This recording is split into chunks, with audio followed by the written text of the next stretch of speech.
Today, I'm critiquing the most expensive house in Tarzana, Los Angeles, and then I'm going to give it an Arvin score at the end of the video. So if you ever decide to buy the A house in a C neighborhood, you won't make the same mistakes. I'm Arvin Haddad. I'm the How to Buy Mansion guy. Let's watch this video together.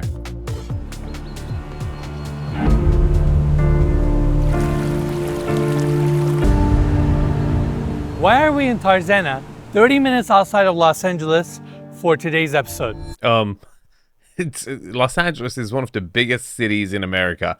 30 minutes away from what part of Los Angeles? And Tarzana technically is part of Los Angeles. So what are we talking about here? We have a newly remodeled home, over 14,000 square feet, features an indoor pool, which is a rare amenity, especially in Los Angeles. It sits on a hillside right next to a golf course, surrounded by canyons and trails. And a lot of ugly homes. A lot of remodeled, really old, bad layout, badly designed homes. So with that, I want to welcome you to Tarzana, a neighborhood named after the one and only Tarzan. Did he just do the whole, oh, was that there? Are you serious?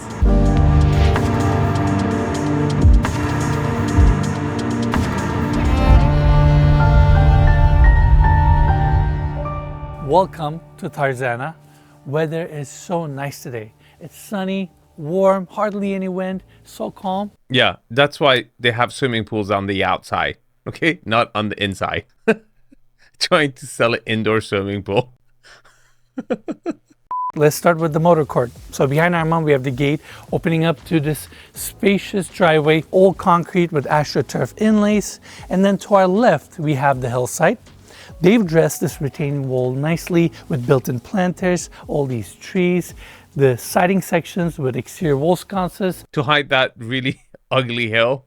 Is that the plan? Now to our right, we have the sliding glass doors opening up from the gym. And then we have the office here and one of the guest suites. And you can also see how they took this home, which was built in 1981, and remodeled the entire property and reframed and restructured some of these openings.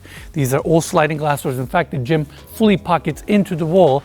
And normally with these kind of older homes, you don't have big spans and openings like this, but they modernized it nicely. How much did they pay for this?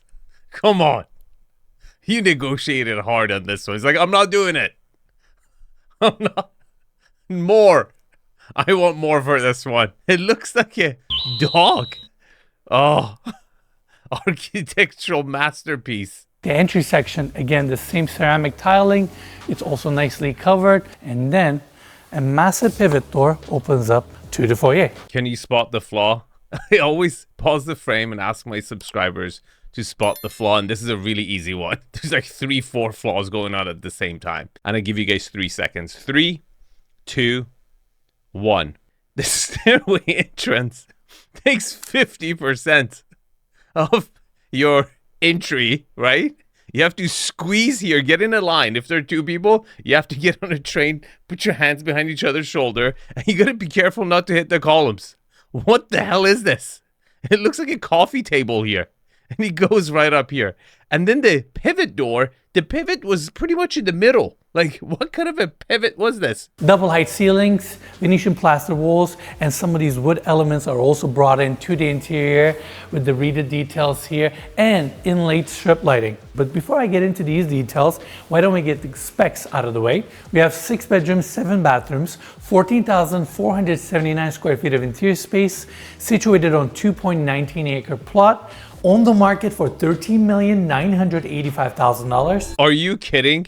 $13,985,000 for a 70s, 80s remodel that you didn't even change anything. You just clad it with stone and bigger windows. This is a joke. Come on. This is embarrassing. I mean, how much are they paying you for these? Seriously, any other, creator who reviews products from phones to electronics, they tell you right in the beginning of the video, hey, this is a paid review or this is not a paid review. And by him not disclosing this and only talking about the positive, it's absolutely false advertising. Welcome to the staircase. First off, They fabricated this steel beam and curved it nicely and attached it all the way to the landing of the second floor. And on the other side, we don't have a supporting beam.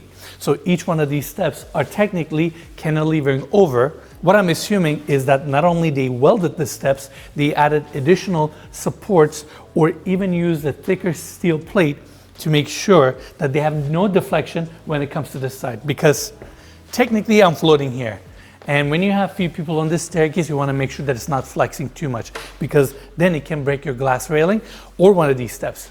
Or if we have an earthquake, right? Like any of these glasses that are really tight and over the expansion and contracts of these steel beams over time, they create enough space. And if you get a big enough earthquake and they hit each other, and there you go, you got broken glass, and then you have to fabricate it. It would take 3 months for it to come. It will be an absolute nightmare. One of the worst executions of a stairway I've ever seen. You never freaking had the space for it, man. What are you doing? Like, this is ridiculous. It looks off. How could you not see it? And then the landing area upstairs, it just looks so unfinished. The way these columns stick out, it just looks such a Mickey Mouse construction job. It's horrible. It's absolutely horrible. Before we continue, over on this side, we have the formal dining room. Again, your table, seating for 10, some built-ins on this side with LED lighting. We live in California, so any opportunity you have, you got to look into your motor court. The freaking mountain dirt and the ugly neighbors. Horrible. It's just so bad. So bad. And we can even feel the breeze now, which is really nice. Now over on the other side, they have a piano. So if you want to enjoy your meal and listen to some music, you can certainly do that. A little lounge right in the center. And you can also see how they wanted to open up the home as much as possible. That's why we have these supporting columns still in place. I bet this section was normally closed off, but now they have this open floor plan. Again, it's all about modernizing the property. Now to my left, we have the double doors opening up to the indoor pool. Your living room has an indoor pool. That's really good feng shui. Would you like to go to the kitchen or the indoor pool? It's kind of crazy. We're going to cover that later. But now, let's focus on the formal living room. First detail, 22-foot high ceilings. Second, I just love how much natural light it gets. This section and the section next to here are motorized doors. That way, it's easy to open them. Above, we also have picture windows. Again, it's all about opening up the property and maximizing the natural light that comes in. And showing it off to the neighbors. I mean, look, you got 1, 2, 3, just dominating right over you, looking into all your backyard and like 50 feet deep into the living room. Oh my God. Over on the other side, you can see how they use these massive ceramic slabs and book match this section here. Ceramic slabs? Are you serious?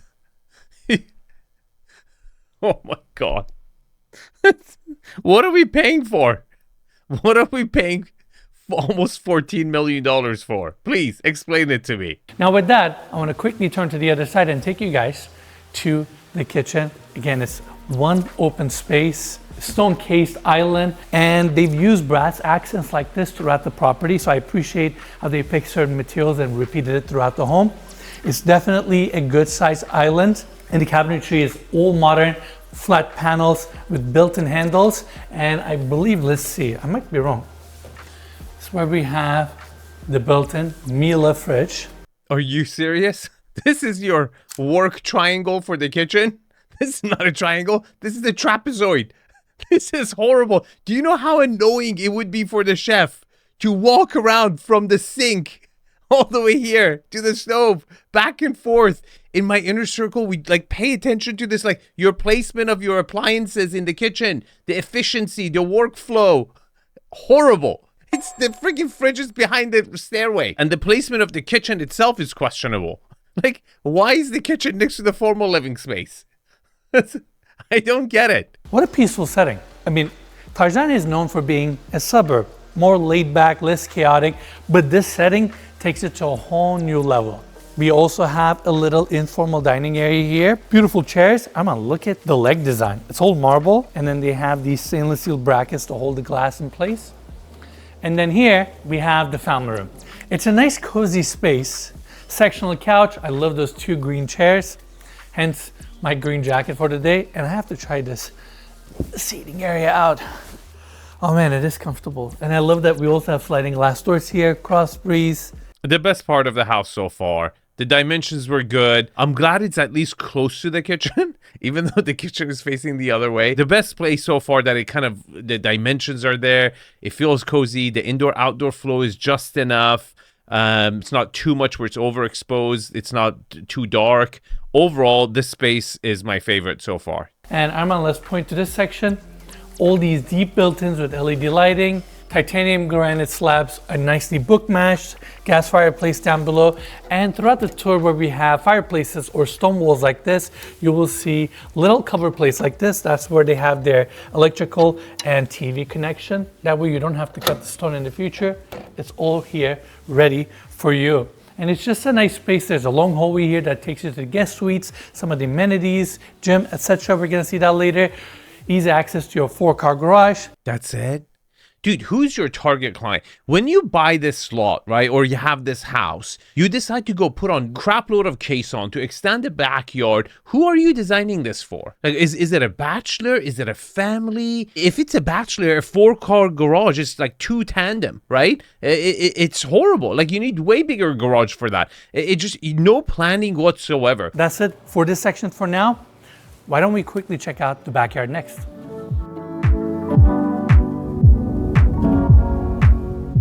Oh my God, it's even ugly from this angle. What the hell is this? It's like when you sleep and like your hair is, you know, gonna have a bad hair day. There's like a piece sticking out. That's exactly what it is. Almost every single room on the first floor opens up to this backyard, and this entire section is built on concrete caissons. And we'll talk about that later. We have AstroTurf throughout, glass railing to take nothing away from these views. Calm, peaceful, very green. Yeah, it looks like freaking carpet. Cheap AstroTurf looks really, really bad. Like, this is the cheap stuff. This is not the expensive stuff. There's really good AstroTurf where you can buy it, where you like, even they purposely put flaws in there, like brown pieces of grass, so it looks natural. This is like the carpet one that you see at, you know, pet shops. Over on this side, we have the sliding glass doors opening up from the indoor pool area, your outdoor dining area, and this outdoor bar. Now the design here is quite unique. The roof cantilevers over. It's angled to the back a little bit. That way all the rainwater goes to the back section. They also have incorporated gutters as well. They can collect all that rainwater and leave this section nice and dry. Island underneath. And as you can imagine, with the amount that they cantilevered, this roof structure is quite heavy. So to further support it, not only we have the connection point on the back, they also have these additional braces. That way, when the roof line deflects, these corner braces can further support it and to make sure that it's nice and stable. I also like how they brought the wood paneling underneath, space heaters, and the outdoor kitchen extends out to this section where we have a Gosney pizza oven. These are really nice. They start around $300-$400 and they can go up to a couple $1,000s. And on the back, they have the gas connection. So all you need is a gas line, drop it wherever you want. Looks aesthetically nice. Was that sponsor? See, I don't know. You never said if this video was sponsored by the owner or real estate agent, like you were paid to make this video. Now, when you talk about that pizza oven, I don't know if you got paid to say that. Gas cooktop, sink, fridge. I mean, you have everything you need. And right in the center, we have a stone island, all stone cased with built-in LED lighting. And on the other side, they incorporated this angled cut, and they like their angles in this home. We saw a cut like this in the kitchen. Yeah, there's a lot of angles in this home. Just all inspired by the beautiful roof line. Oh my God. They're like, well, we got this really ugly roof line. Let's double down. Let's say it was intentional. We kept it because it gave it character. And the developer here wanted to maximize and bringing this modern approach, which is not something that you see that often in the area. Most of the homes here are older homes.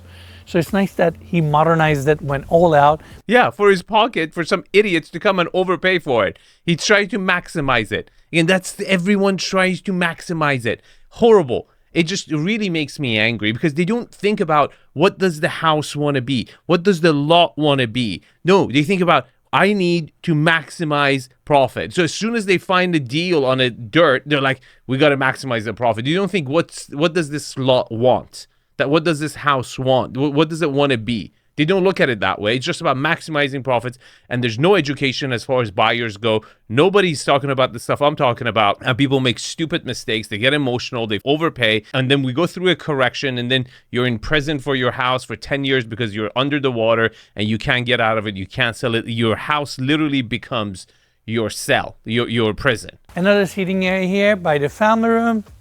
And here we have the second driveway that leads to your 4-car garage, and the staircase here leads us to the lower section. All the concrete caissons, astroturf throughout, some lounging beds, and nice putting green. And to block this view, which I personally don't mind, but I can see some people not appreciating to see all the structural elements of this home. You like it, Enes? you like looking at a parking structure from your house? He innately wants to sell. Like, it's in his DNA, you know? Like, I love it. But if you want, he can put some ficuses here. Another seating area, and this is interesting. I wasn't expecting it. A half basketball court. Hey, if you have over 2 acres, why not make the best of it? Play some basketball. Jordan logo right in the center. Michael Jordan will have a heart attack knowing his logo is being misused on a crappy half-court basketball court like this. Another thing I want to point out, because we're on a hillside and this is such a significant property, you're dealing with a lot of surface area. So when it rains, you have to manage and mitigate a lot of water. That's why behind Arvin, or on the lower section here, you can see these big downspouts, essentially collection points for all this water that is coming down from the hillside. This is actually critical, especially if you're buying a brand new construction hillside property where there's no kind of history of proper drainage on the property. It's really critical to not just do, geo work on the property to make sure the soil and the bedrock and everything is good, but also proper drainage is installed. That's a totally different, separate inspection that you have to do. Because if you don't, if you go through a big heavy rain, it could erode your soil. It could cause all sort of problems, mudslides and all that stuff. So if you're buying hillside property, you got to do both of them.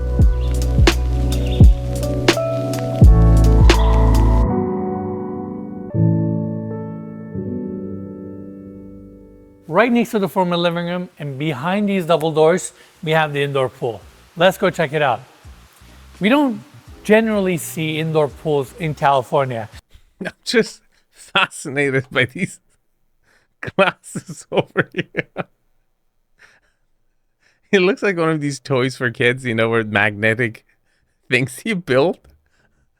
It looks like that. And then you have these huge columns in your indoor pool. And this is a grand space.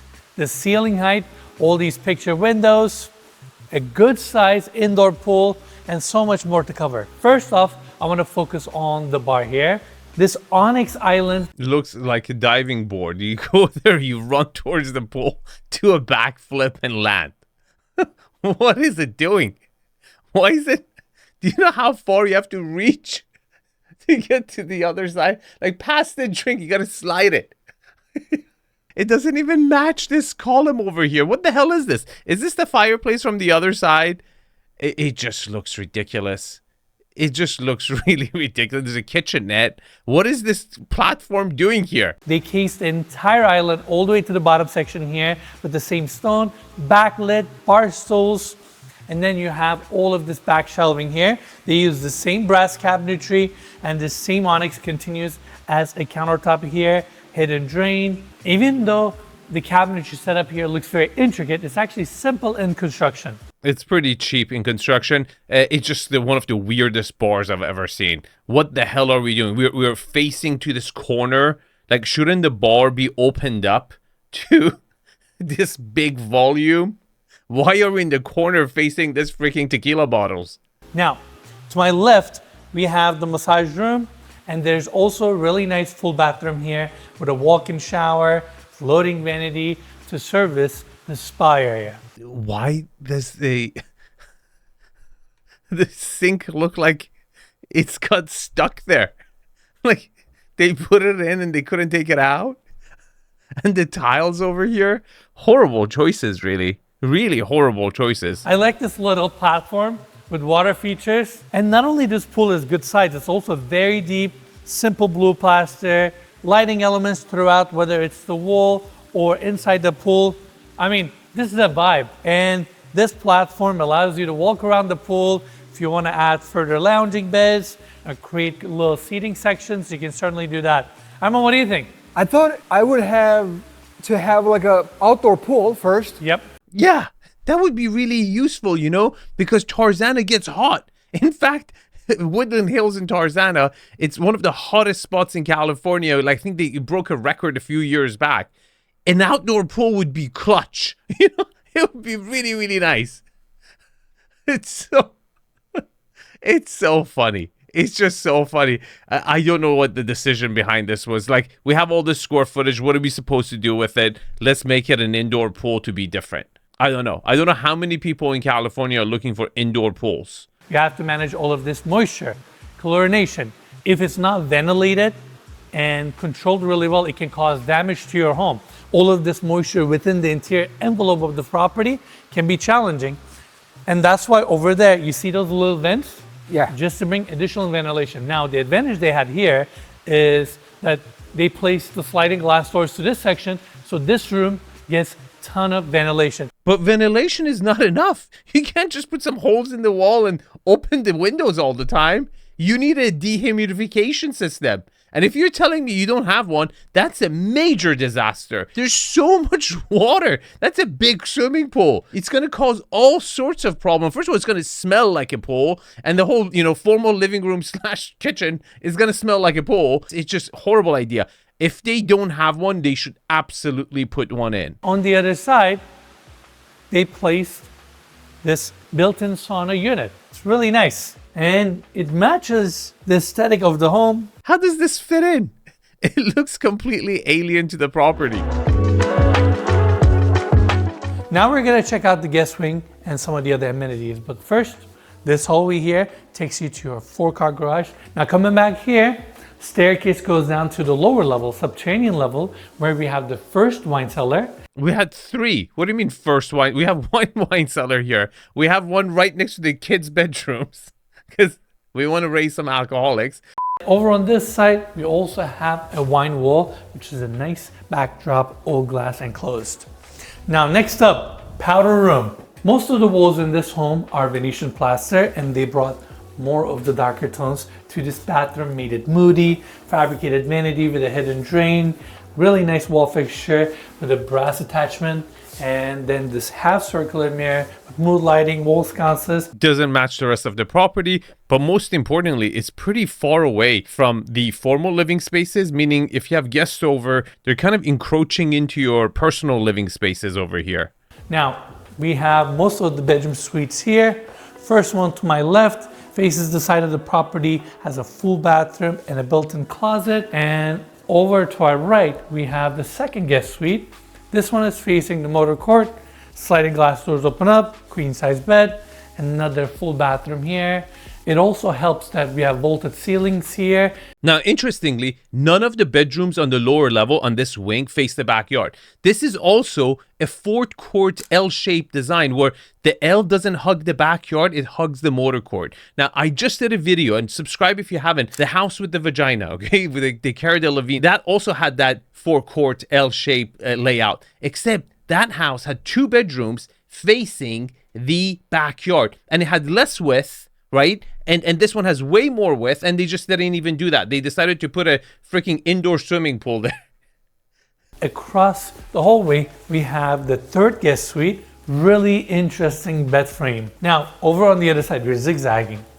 We have the office. It's nice that you have direct access from your motor court. If somebody wants to come in, they want to talk business with you, they don't have to go through your house. They have to come through the kids' bedroom wing. Yeah, because that's way better. You got to teach the kids young. They got to hear you negotiate deals, scream a little bit. Oh, you can't make this stuff up, man. You just can't. This also comes with a full bathroom, so you can make this a bedroom suite without an issue. Laundry room to our left, and then I want to quickly take everybody to the gym. It's a nice open space. I appreciate that they framed the opening here just so you can have more sliding glass doors, and the deck certainly helps if you want to stretch outside, work out a little bit there. Really uninspiring place to work out. The accessibility for your personal trainer is good, so they can easily come in without going to the house. But you're working out in your water court, pretty much. And you had this beautiful canyon. You see, like this shape of a lot didn't work out. This forecourt layout didn't work out. This should have been a proper L shape hugging the backyard because you had the room, you had the width, right? And you could have used that to really create these spaces that would done way better and would have been more interesting and more interactive. So far, we haven't got one single good bedroom. Not a single one. And you want $14 million for it. Now, across this room, we have the gym bathroom. Same oversized porcelain tiles. I like how this dark tile goes into the walk-in shower. Vanity looks really nice. Now, the last space we're gonna tour is at the end of the hallway, and it's the movie theater. It's definitely a good sized room, 3-tier seating. Perfect. So right after a steam sauna, you can be in your robe and come into your movie theater / the back seat of your Bentley. I have to say, there's no deflection with the staircase. They built it so well. I am impressed, and welcome to the second floor. Off of the landing, comfortable seating area, sectional couch. I like these lounging chairs, and just like the first floor design, we have a gas fireplace, stone clad wall, TV connection. They did a nice two-tone contrast, and with some books and accessories, they dress the space. But what I like about this section is the fact that the wall behind Armand is open. This section is also open facing the formal living room. Second floor is flooded with natural light. It's open, it's airy. While looking at the really seamless transition between the floor and the stone wall. Enes, I really hope you made a lot of money on this one. I hope they paid you double what you normally charge. I want to read the emails between the sales team and the developer or the agent. It's like, hey, we'll do this. Like, no, man, I'm not doing that. He's like, how about this much? He's like, keeps bidding up. He's like, okay, we have to cover this house. It will pay the bills for this month. To service this area, as well as the primary bedroom, they also have a wet bar here with some floating shelves, a little wine fridge. It's nice because the kitchen is somewhat far, so at night you get thirsty, you want to make a coffee in the morning and sit at your lounge, you can easily do that. Because technically, this lounge is for the primary bedroom. And Armand, if you want, you can even close off this section and make it more private and exclusive to the primary bedroom as well, since it's the only bedroom here. So you're telling me for any family that has a young kid, this house would just not work? Because they have to go down the crazy spiral staircase, then to the wing to get to, your motor court where the bedrooms are. Horrible. Why would you... Who are you building this for? Is this a bachelor house? Why does it have an indoor swimming pool and it doesn't have enough garage space? Is this a family house? Why don't we have proper bedroom arrangement in the right locations for the kids? Double doors open up. Definitely a spacious primary bedroom. Look how little the king-size bed looks, and we've been seeing these reeded details throughout the home, and they brought it also here as a back wall. It warms up the space, complements the hardwood floors. We have a seating area here, definitely a spacious section. I feel like you can go with a more sectional approach and really establish a comfortable seating area within the bedroom as well. And then the sliding glass doors properly pocket and open up to a wraparound balcony. And this is the best part of this primary bedroom to take advantage of this view. And it's fantastic. I wouldn't mind starting my day like this. Saying hi to the neighbors. Hi-de-ho! Good morning! Good morning, my neighbors! So this door is concealed, opens up to the primary bathroom. As expected, the bathroom is also very spacious. Ceiling height is fantastic. And they also brought in the reeded texture with the tile back wall, Beautiful mirrors, floating vanities, same modern cabinetry. Tile back for primary bedroom. I'm done with this. It has a decent walk-in closet. Again, nothing really special, but let's give it an Arvin score. Location. Tarzana, I'm going to give it a 5.5. 6. I'm going to give it a 6. Lot quality. I think it was originally 1 acre flat and then they extended it with the caissons. I want to say like 1.3, 1.4 acres flat. It just, you know, they didn't use it well, but the flat area was there. I'm going to give it a 9. Lot utilization. You do have a private driveway. It's not really sexy. One side setback is the mountain. The other side setback is normal. The backyard is engineered, but it's pretty deep. I'm going to give it an 8.5. Privacy. Look, generally speaking, you're at the end of a cul-de-sac. It's very private, actually, but you have 3 homes looking directly in a dominating position, looking right down on you from not too far away. I'm going to give it a 7. Lot orientation. You're dead center south facing. I'm going to give it a 10. This property is going to be lit. Architectural style. It's one of the worst attempts at trying to modernize an 80s home. And you should have known by the fact that you look around and none of the neighbors have remodeled exterior architecture because they know it's going to look really ugly. The only solution to these neighborhoods is a teardown. It really is. There's not much you can do to give it any architectural significance to get a proper number out of it. I can't give this property anything more than a 1. Views. I don't really call this a view property. It's a subdivision view. Like you can see the hills and the houses, ugly houses around, and you don't really see the golf course. It's sunk in. I'm going to give it a 3. Layout. You do have a wow factor when you walk in. Your bedroom arrangement is really bad. You only have 1 bedroom upstairs next to the formal living space. Your kitchen speaks to the formal living room. None of the bedrooms on the lower floor opened up to the best area of the house when you had that width to work with. I have to give it a 4. Scale and volume. You had the double height ceiling when you walked in, and your indoor swimming pool had really good volume as well. The other bedrooms were average at best, and some of them were a little bit better than the other. Primary bedroom was pretty good. I'm going to give it a 7. Finishes. Entry-level luxury. I'm going to give it a 6. Now here's the Arvin score, and if you want to see the house with the vagina, you should check it out because it has a similar L-shaped forecourt layout. You would be a good comparison to see them right after each other. Thanks for watching, and I'll see you guys in the comments. Take care.